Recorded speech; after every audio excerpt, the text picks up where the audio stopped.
Assalamualaikum warahmatullahi wabarakatuh. Yang saya hormati teman-teman semua, alhamdulillah kita bisa bertemu lagi dalam keadaan sehat walafiat dengan saya Saskia Sekar Kaisra dengan Abi Lutfi.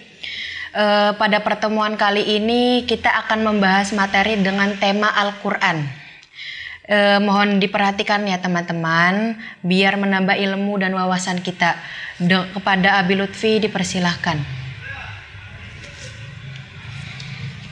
Assalamualaikum warahmatullahi wabarakatuh.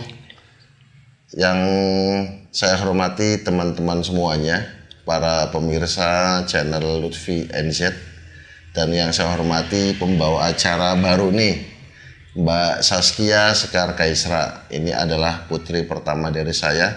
Semoga menjadi anak yang solehah, amin ya rabbal alamin.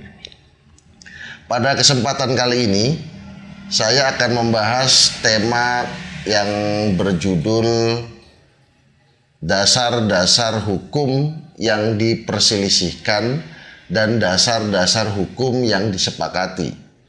Jadi sumber hukum itu ada dua.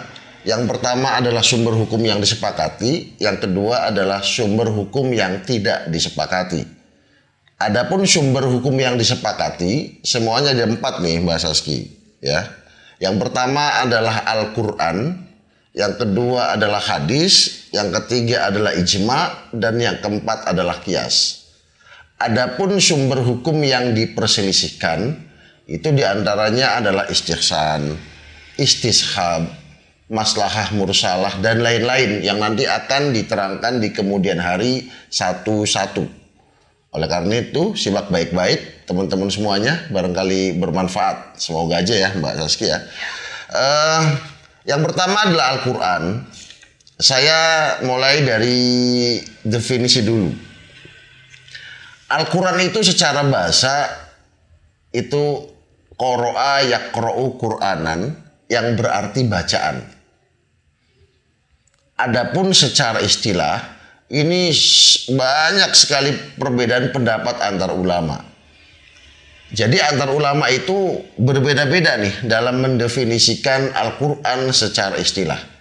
Dari semua definisi saya kumpulin, intinya begini. Jadi Quran itu adalah kalamnya Allah yang diturunkan kepada Nabi Muhammad SAW melalui malaikat Jibril secara berangsur-angsur selama 22 tahun, 2 bulan, 22 hari. Yang diawali oleh surat Al-Fatihah dan diakhiri oleh surat An-Nas, dan membacanya adalah sebuah ibadah. Itu adalah definisi Al-Quran secara istilah. Panjang memang. Kalian nanti hafalin nih di rumah, biar kalian jadi orang yang hebat, ahli Quran, ahli tafsir. Amin ya rabbal alamin. Nah sekarang begini, jadi Al-Quran itu kan diturunkan secara berangsur-angsur selama 22 tahun lah ya. Itu ketika Al-Quran itu turun berangsur-angsur, itu orang-orang kafir jahiliyah itu pada kaget. Soalnya dalam sejarah belum ada satupun kitab yang diturunkan secara berangsur-angsur. Taurat sekali turun selesai. Zabur sekali turun selesai. Tapi Al-Quran 22 tahun. Makanya orang-orang jahiliyah kaget itu Mbak Saski. Ketika Al-Quran itu turunnya per ayat tuh kaget. Gitu. Sekarang ada pertanyaan, kenapa Allah itu menurunkan secara berangsur-angsur? Ini hikmahnya banyak ya. Hikmahnya banyak, saya sebutin 2 saja. Yang pertama adalah biar menguatkan hati dari Kanjeng Nabi. Jadi Kanjeng Nabi itu kan waktu mengaku sebagai Rasul itu kan mendapatkan tekanan yang luar biasa dari keluarganya ya. Dari keluarganya, teman-temannya dimusuhi, bahkan hampir dibunuh. Sehingga kalau Al-Quran itu turunnya sekaligus sekali, berarti Nabi Muhammad ketemu malaikat Jibril sekali dong. Makanya ketika Nabi Muhammad lagi galau, lagi ada masalah, lagi pusing misalnya, punten maaf, maka turun malaikat Jibril yang membawa kabar gembira. Terus sampai 22 tahun. Sehingga ulama itu mengatakan hikmah dari Al-Quran diturunkan secara berangsur-angsur tujuannya adalah menguatkan hati Rasulullah Sallallahu Alaihi Wasallam. Itu yang pertama. Yang kedua, hikmahnya apa? Biar mudah dihafal. Kalau Quran itu turun langsung 30 juz, susah itu sahabat ngapalinnya. Ya bener Bang ya, Bang Nanang ya, Bang Nas ya. Ya contoh gini lah, saya ngasih Bang Nanang nih hafalin Alfiyah sekarang, brek aja. Repot Bang Nanang, nggak mungkin hafal sehari ngapalin Alfiyah. Tapi kalau sehari satu, minggu depan satu bait, wala Muhammadun huwa abdul maliki ahmadur rabbilah khairul maliki, satu, minggu depannya lagi wasta'inullah fi alfiyah, terus sampai nakalamuna lafdun mufidun kastaqim wasmu afilun tu makharfunil kalim. Apal Bang Nanang kalau berangsur-angsur. Makanya ulama itu dengan tegas mengatakan bahwa hikmah di balik berangsur-angsurnya Al-Quran diturunkan adalah biar mudah dihafal oleh para sahabat. Paham ya? Dua aja, yang lainnya PR nanti kalau ketemu langsung. Nah, selanjutnya begini, Nabi Muhammad itu ketika mendapatkan Quran kan nggak langsung Allah, ya, nggak langsung dari Allah ke Nabi Muhammad kan, tapi melalui siapa? Malaikat Jibril. Nah sekarang ada pertanyaan, Nabi Muhammad itu pernah nggak ketemu dengan Malaikat Jibril? Kalau ketemu sering, ya Bang, ketemu sering. Tapi Nabi Muhammad itu melihat langsung wujud Jibril itu cuma 2 kali dalam hidupnya. Paham ya? Pertama ketika Isra Mi'raj. Ketika Isra Mi'raj itu Nabi Muhammad itu melihat Jibril dengan posisi, dengan kondisi yang sebenarnya. Apa kata Kanjeng Nabi? Kanjeng Nabi bilang sama sahabatnya bahwa ketika saya melihat Jibril, saya melihat 600 sayap yang ada di samping Malaikat Jibril. Jadi Malaikat Jibril itu mempunyai 600 sayap. Ini ada hadisnya. 600 sayap, warnanya putih, dan di antara sayap-sayap itu terdapat mutiara, intan, berlian, emas semuanya. Subhanallah, ini nggak bisa dibayangkan. Udah kita nggak usah mikir-mikir malaikat lah, nanti juga udah saya puyeng nanti kalau mikirin malaikat gimana. Itu. Yang kedua adalah ketika Rasulullah itu secara langsung mengatakan kepada malaikat Jibril, ya Jibril, saya pengen tahu wujud kamu ya Jibril. Saya pengen tahu wujud kamu. Apa yang diomongin Malaikat Jibril kepada Nabi Muhammad, ya Muhammad, ya Rasulullah, nggak usah ngelihat saya, sampean nggak mungkin kuat, kata Malaikat Jibril. Tapi mungkin rasa penasaran manusia biasa ya, Nabi Muhammad secara manusia biasa, mungkin penasaran dengan wujud Malaikat Jibril, terus minta kepada Malaikat Jibril untuk menunjukkan wujud aslinya. Langsung, itu di Mekah nih, kejadiannya di Mekah Bang.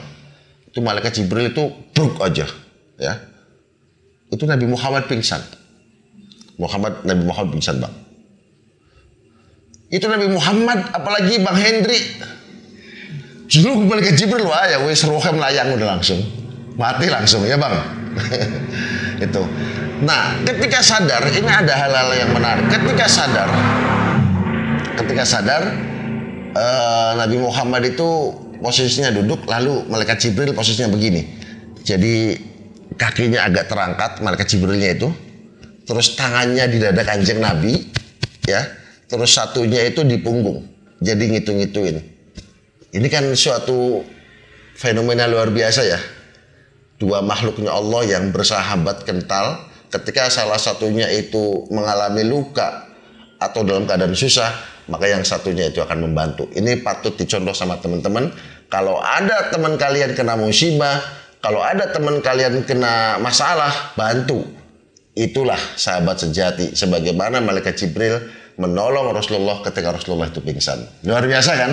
Ini kejadian ini kalau dibikin film ini mantep nih Mbak Saski. Dah. Ya, jadi ketika ada pertanyaan, sekali lagi Nabi Muhammad itu pernah 2 kali lihat Malaikat Jibril secara nyata. Paham ya? Nah, begini.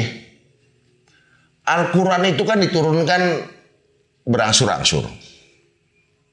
Per surat, ya kan?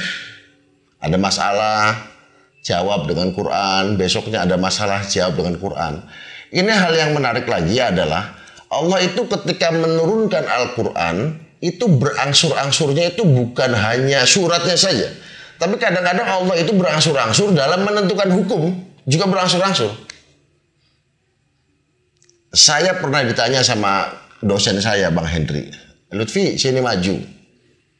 Menurut kamu ayat Quran yang berkaitan dengan hukum yang paling menarik itu ayat apa? Saya langsung jawab tentang Homer, arak. Karena apa? Karena dalam masalah Homer, dalam masalah arak, Allah itu menurunkannya alon-alon asal kelakon. Kata orang Jawa ya. Jadi alon-alon gitu. Orang Arab itu kalau sama minuman keras itu tiap hari, Bang Hendri. Ngobrol minum arak. Sampai makan itu minum arak. Kalau makan itu minumannya arak. Kalau santri kan makannya air keran ya. Air keran. Kadang-kadang anak udan bangun Jumat mangap. Wah itu nggak bener nanti. Bahaya nanti. Sakit perut nanti. Itu sama arak luar biasa. Sampai ketika Allah itu mengharamkan arak. Itu pelan-pelan. Karena kalau langsung haram bahaya.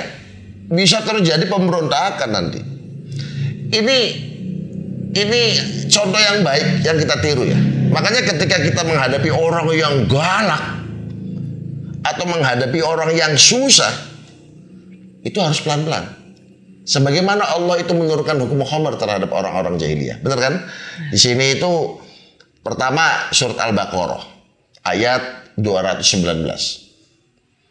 Dalam surat Al-Baqarah 219 itu dengan jelas Allah mengatakan, ketika kamu ditanya tentang arak, maka katakanlah ya Muhammad bahwa arak itu ada manfaatnya tapi banyak madorotnya. Faham ya? Ini surat Al-Baqarah. Itu sebenarnya Allah melarang, cuman pelan-pelan itu. Jadi orang kafir yang minum arak itu 100, setelah turun surat Al-Baqarah itu jadi 80. 20-nya itu mentas, selesai. Karena turun ayat ini.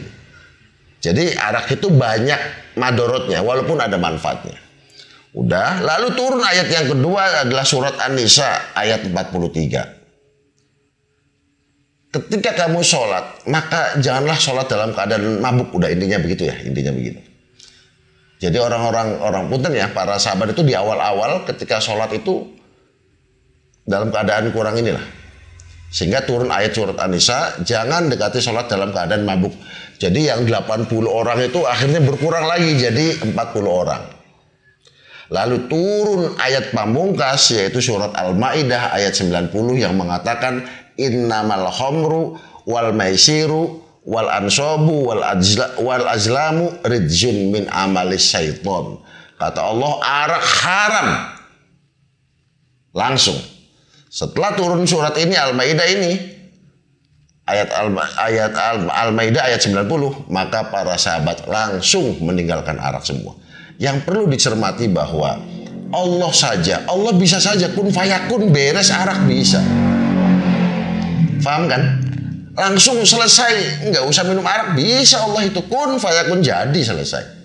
Tapi Allah sedang memberikan pelajaran terhadap makhluknya bahwa segala sesuatu itu harus dilakukan secara bertahap. Betul kan? Makanya kalau ngadepin orang yang susah itu jangan langsung kamu misalnya Bang Hendri ketemu orang di LPI lagi minuman, wah aja mengondi, ngerti nggak?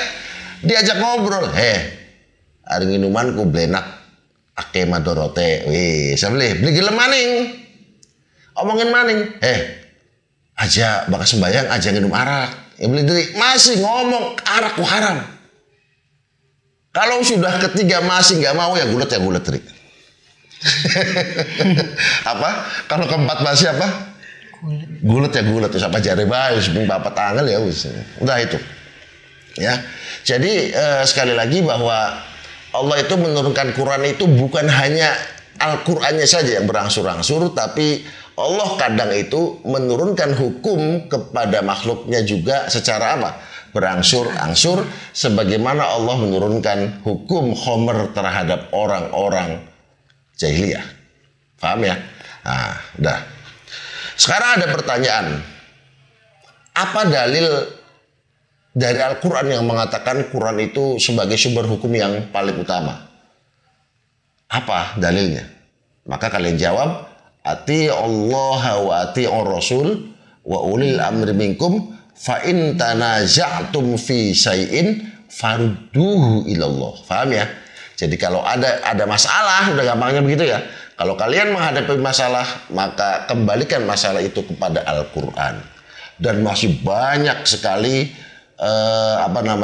dalil-dalil yang mengatakan bahwa Al-Quran itu adalah sumber hukum yang paling utama. Kenapa yang paling utama? Karena gini, hadis ada palsunya, ya kan? Ada palsunya, ada yang memalsukan tuh ada gitu. Punten, yang lain banyak, tapi Quran itu tidak ada yang mampu memalsukan. Makanya dalam Al-Quran, inna nahnu nazzalna dzikra wa inna lahu lahafidun. Al-Quran, keotentikannya, keutamaannya akan dijaga sampai hari kiamat. Betul kan? Makanya Al-Quran itu dikatakan sebagai sumber hukum Islam yang paling utama karena otentiknya itu dijamin sampai hari kiamat. Para teman-teman yang kami hormati, memang pada waktu zaman Nabi itu ada seorang nabi palsu yang bernama Musailam Al-Kadzab. Paham ya, Bang Nas? Ini enggak? Dengar ya? Itu saking ngakunya nabi sampai dia itu membuat surat tandingan. Ketika ada surat Al-Fil, alam taro kaifa fa'ala rabbuka bi ashabil fil. Itu maknanya apa Al-Fil itu? Gajah. Ada lagi an-naml, artinya apa? Semut, ya kan? Kata Musailamah, kalau Tuhan kamu itu membuat surat yang nama-nama binatang, saya juga bisa katanya. Itu Musailamah itu sampai membuat surat ayat Quran. Apa ayatnya? Ya difda, he kodok. Ya difta binta difdain. Ada itu. He kodok anaknya rong kodok. Kalau Al-Quran itu gajah, kata Musailamahnya, saya kodok. Ya difda he kodok binta difdain anaknya rong kodok. Ya itu ngawang gitu ya kan. Makanya langsung Musailamah itu mendapatkan azab dari Allah di akhir hidupnya, sehingga tetap keotentikan Al-Quran, keutamaan Al-Quran itu dijaga sampai hari kiamat. Faham ya Mbak Saski ya? Udah berapa menit nih? Teman-teman yang kami hormati, sekarang ada pertanyaan. Ada nggak sih nama-nama lain selain Al-Quran? Ini para ulama itu beda pendapat nih.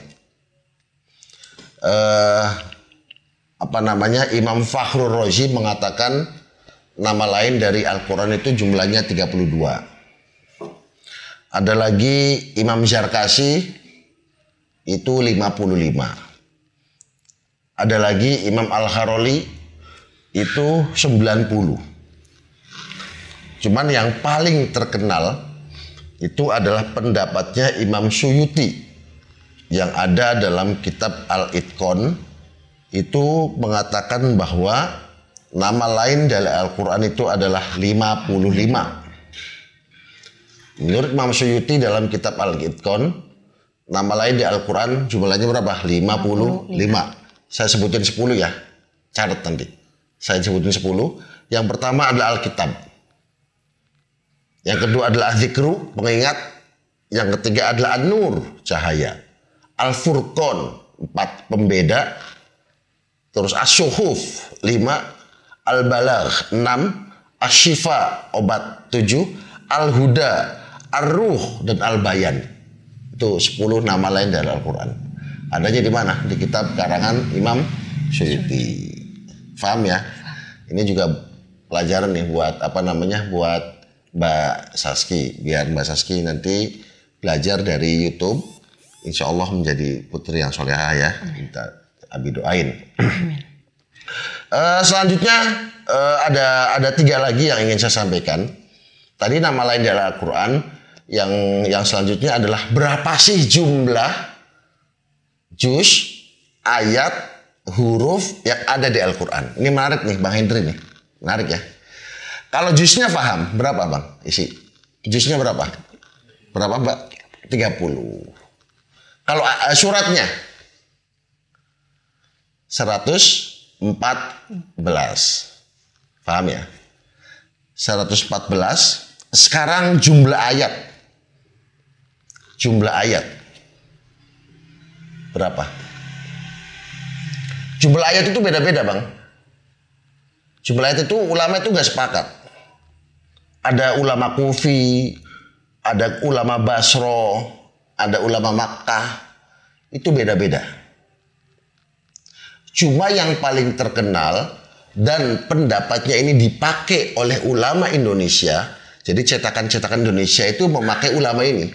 Namanya ulama dari Al-Kufi ya. Itu jumlahnya 6.236. Catat teman-teman.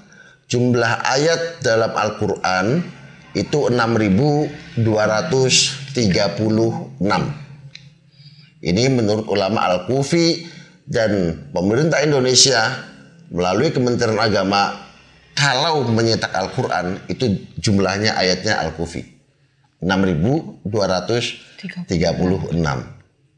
Nah sekarang ada pertanyaan Mbak Saski, Bang Nas dan Bang Hendri. Kenapa itu ulama beda-beda? Ada yang 6.200 sekian, ada yang 6.600, ada yang 6.400. Apa itu kira-kira? Kenapa ulama itu beda-beda dalam menentukan jumlah ayat Quran? Yang membuat perbedaan itu adalah itu berawal dari bacaan Rasulullah sendiri. Paham ya? Ketika Rasulullah itu berhenti, itu ada yang mengatakan, wah ini sampai sini ayatnya. Tapi ada yang mengatakan itu sekedar wakaf aja, belum sampai ayat gitu. Paham? Contoh begini. Alif lam mim dzalikal kitabu la raiba fih. Ada sampai situ ya? Itu sampai dzalikal kitabu la raiba fih, berhenti. Itu ada yang menganggap, oh ini ayatnya sampai sini katanya. Tapi ada lagi yang mengatakan bahwa itu sekedar berhenti biasa. Hudal lil mutakin baru ayatnya itu sampai hudal lil mutakin. Jadi kadang-kadang Rasulullah itu membaca Al-Quran dan berhenti itu dimaknain berbeda oleh ulama. Faham ya? Jadi ada yang mengatakan bahwa bacaan Rasulullah berhenti itu adalah batasan ayat. Sehingga hitungannya ya ayat. Ulama yang lain mengatakan bahwa itu wakaf biasa. Sehingga tidak memasukkan berhenti itu sebagai ayat Al-Quran. Ya catat ya teman-teman ya, pemirsa ya. Jadi apa yang menyebabkan ulama itu berbeda pendapat tentang jumlah ayat apa? Al-Quran. Ya. Jadi cara memaknai bacaan dari Rasulullah itu yang menyebabkan ulama itu berbeda. Faham Bang ya? Nah, sekarang ada pertanyaan lagi, berapa jumlah hurufnya? Ayo. Berapa jumlah hurufnya? Kalau kalian ngarang juga nggak apa-apa. Tinggal kalian kalau nggak percaya baca, hitung baik deh ya. Wah, langsung baik. Nah, kalau mengikuti Imam Syafi'i ya, itu jumlah huruf itu jumlahnya 1.027.000. Menurut siapa? Imam Syafi'i. Ya, 1.027.000. Kalau menurut Imam Ibnu Katsir itu beda lagi, masih ratusan ribu lah. Wis gampangnya Bang Hendri apa namanya? Hitung dewek dulu. Coba mana ya Bang ya? Siji alif lam mim siji loro telu gitu. Nah, jadi sekali lagi juznya 30, suratnya 114, ayatnya 6.236, paham kan? Dan hurufnya adalah 1.027.000. Sekarang berapa kata dalam Al-Quran itu? Jumlahnya itu adalah 77.449. Catat. 77.449 kata atau kalimat. Paham ya? Ini bagi yang pemula semoga manfaat nih ya. Dan yang terakhir ketika ada pertanyaan, apa sih isi kandungan Quran yang paling inti? Apa? Isi kandungan yang paling inti yang pertama adalah ibadah, yang kedua adalah syariah, yang ketiga adalah al-wa'du wal wa'id, janji dan ancaman. Selanjutnya adalah tentang sejarah umat-umat terdahulu dan muamalah. Itu adalah isi pokok dari kandungan Quran. Tapi ya Quran itu komplit, Saski. Ngerti nggak? Tentang sains itu ada, teknologi ada, tentang apalagi tentang kedokteran ada, tentang antariksa juga ada, komplit kok Quran. Cuma secara globalnya saja. Nah, siapa yang suruh menerangkan semua itu? Maka akal manusia yang disuruh sama Allah untuk mencerna, untuk memahami, untuk menghayati kandungan Al-Quran. Paham ya? Ada pertanyaan? Bang Hendri, Bang Nas? Jadi semoga manfaat ya. Semoga manfaat. Jadi sekali lagi kesimpulannya bahwa Al-Quran adalah sumber hukum Islam yang pertama. Kalau kita bahas Quran, maka nggak cukup sehari dua hari Bang Hendri, tapi bisa berbulan-bulan bahkan bertahun-tahun. Paham ya? Itu ada seorang sahabat yang bernama Sayyidina Ali. Saya itu mampu menafsir Quran itu dengan 60 yang tafsirannya itu bisa diangkut oleh 60 keledai kuda. Ada lagi dan macam-macam. Jadi ini sekedar 10 bait. Misalnya ada pertanyaan bisa kalian japri ke saya. Ini hanya sedikit saja. Untuk lebih lengkapnya nanti kita bisa bahas bersama-sama ketika kita ketemu langsung. Jadi teman-teman yang kami hormati, bahwa marilah kita agungkan Al-Quran, mari kita jaga Al-Quran, mari kita amalkan Al-Quran. Karena apa? Karena kata Kanjeng Nabi, barang siapa yang mengamalkan segala sesuatu dari Al-Quran, maka dia itu akan masuk surga, menjadi umat saya, dan akan menempati surga firdausnya Allah, surga terbaik-baiknya Allah, dan dia akan menemani saya di surga. Itu kata Kanjeng Nabi. Terima kasih, semoga bermanfaat materi kali ini. Kita sambung di materi yang selanjutnya. Nah, gitu aja Mbak Saski. Terima kasih Habib Lutfi. Demikian teman-teman materi pada kesempatan kali ini, dan kita akan bertemu materi-materi selanjutnya. Sekian dan terima kasih. Wassalamualaikum warahmatullahi wabarakatuh. Waalaikumsalam warahmatullahi wabarakatuh.